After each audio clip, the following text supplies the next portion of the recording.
Hello everyone, this is Shreyoshi from Shreya's Academics. Today our topic is female reproductive system. Okay, so আজকের আমাদের topic হচ্ছে female reproductive system.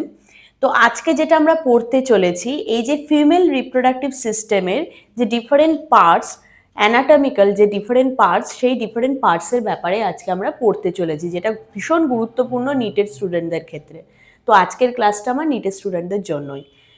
So first of all এখানে দেখো তোমরা entire যে total যে স্ট্রাকচারটা, ডায়াগ্রামটা দেখতে পাচ্ছ যে ফিমেল রিপ্রোডাক্টিভ সিস্টেমকে দেখতে কেমন।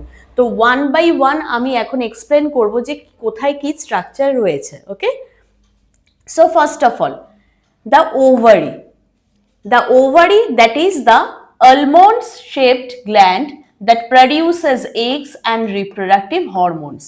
তো এখানে যে ওভারি পার্টটা কোনটা আমি দেখিয়ে দিই, this is the ovary part. Okay, so this is almond shaped gland that produces what? That produces the female reproductive unit, that is called as eggs. Okay, and it also produce the reproductive hormones also. Okay, তো এই গেল আমাদের ওভারির ব্যাপারে। তো next যে পার্টটা পড়বো fallopian tube কোনটা? এই যে স্ট্রাকচারটা তোমরা দেখতে পাচ্ছ যে narrow tubular structure, that is fallopian tube. Okay, so what is fallopian tube? The narrow passage that carries egg from the ovary to the uterus. আচ্ছা, ফার্স্ট আমি আগে একটা জিনিস তোমাদের বলে দিই, এই ওভারির ফাংশন কি? ওভারি ফাংশন আমি আগেই বললাম যে এগ প্রোডাকশন করা, তো এখানে এগ প্রডিউস হয়। ঠিক আছে, তো ফেলোপিয়ান টিউবের কাজ হচ্ছে এরা এই এগটাকে ক্যারি করে ওভারি থেকে নিয়ে যাবে কোথায়? ইউটেরাসে। ঠিক আছে, এই যে স্ট্রাকচারটা এটা হচ্ছে ইউটেরাস। ঠিক আছে, so fallopian tube that is the narrow passage that carries egg from the ovary to the uterus. Okay, now what is uterine fundus? তো uterine fundus that is the uterine fundus. ঠিক আছে, তো এটা actually কি? The rounded top portion of the uterus. দেখতে পাচ্ছ যে rounded যে টপ পোর্শন থাকছে ইউটেরাসের, সেটাকে আমরা বলছি ইউটেরাইন ফান্ডাস। ঠিক আছে, and that present just above the fallopian tube opening.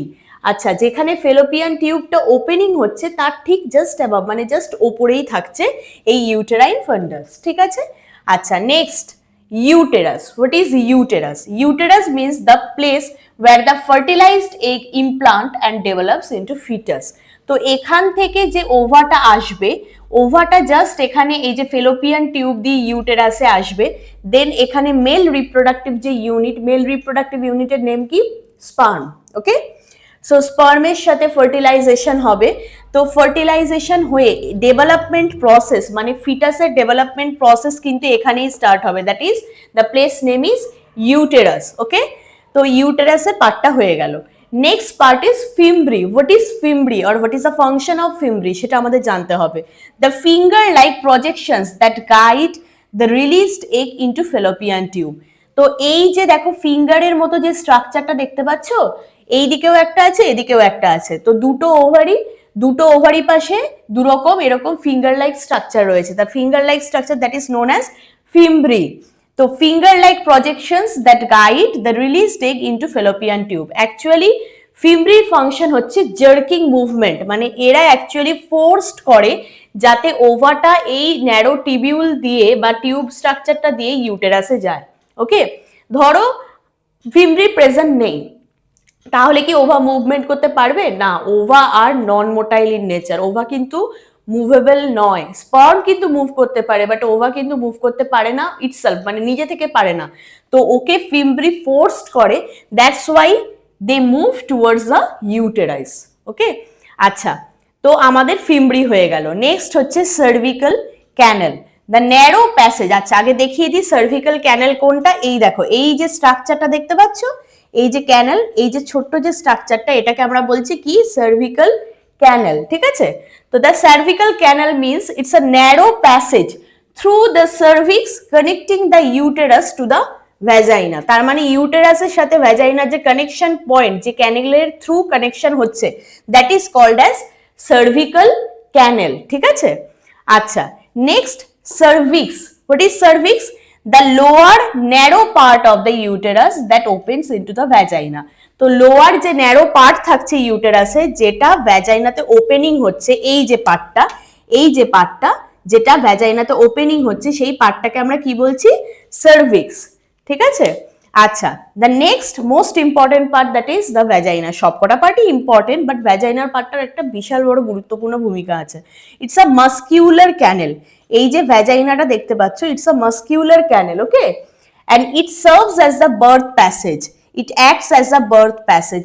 এটাকেই আমরা বার্থ প্যাসেজ হিসাবে মানে কনসিডার করি। ঠিক আছে? And it receive the penis during intercourse. আর this part is responsible for receiving the penis during intercourse process, okay? And now the different layers of the uterus এর যে different layers আছে সেগুলো কি কি? আউটার থেকে ইনার ওয়ার্ডস আমি বলছি, ঠিক আছে? the outer wards perimetrium। আচ্ছা, এই দেখো, এই যে এটা হচ্ছে পেরিমেট্রিয়াম, ঠিক আছে? the outer layer covering the uterus that is called as perimetrium, okay? Now the second or the middle layer, that is myometrium. This is the middle layer, myometrium, okay? And it is responsible for contraction. তো contraction এর জন্য responsible কিন্তু perimetrium নয়, myometrium, ঠিক আছে? আচ্ছা, একদম inner ওয়ার্ডস আমাদের এন্ডোমেট্রিয়াম থাকে, ঠিক আছে, যেটা অ্যাকচুয়ালি প্রেগনেন্সিকে সাপোর্ট করে। This layer thickens to support the pregnancy process. আচ্ছা, the last and the final, the ovarian ligament। এই যে লিগামেন্ট যেটা দেখতে পাচ্ছ, যেটা অ্যাটাচ করছে, একে জয়েন করছে, সেটা হচ্ছে ovarian ligament. This is a fibrous band that anchors the ovary to the uterus. ওভারিটাকে ইউটেরাসের সাথে আটকে রাখছে, ঠিক আছে? তো এই গেল আমাদের ফিমেল রিপ্রোডাক্টিভ সিস্টেম। আমাদের রিপ্রোডাক্টিভ সিস্টেমের পার্ট কিছু এখনো পড়া বাকি থাকলো, নেক্সট দিন আমরা ক্লাসে অবশ্যই পড়বো সেটা। তো আজকে আমার ক্লাস যদি তোমাদের ভালো লেগে থাকে, অবশ্যই লাইক অ্যান্ড সাবস্ক্রাইব করে দিও, শেয়ার করো বন্ধুদের সাথে, সাথে থেকো। Thank you so much.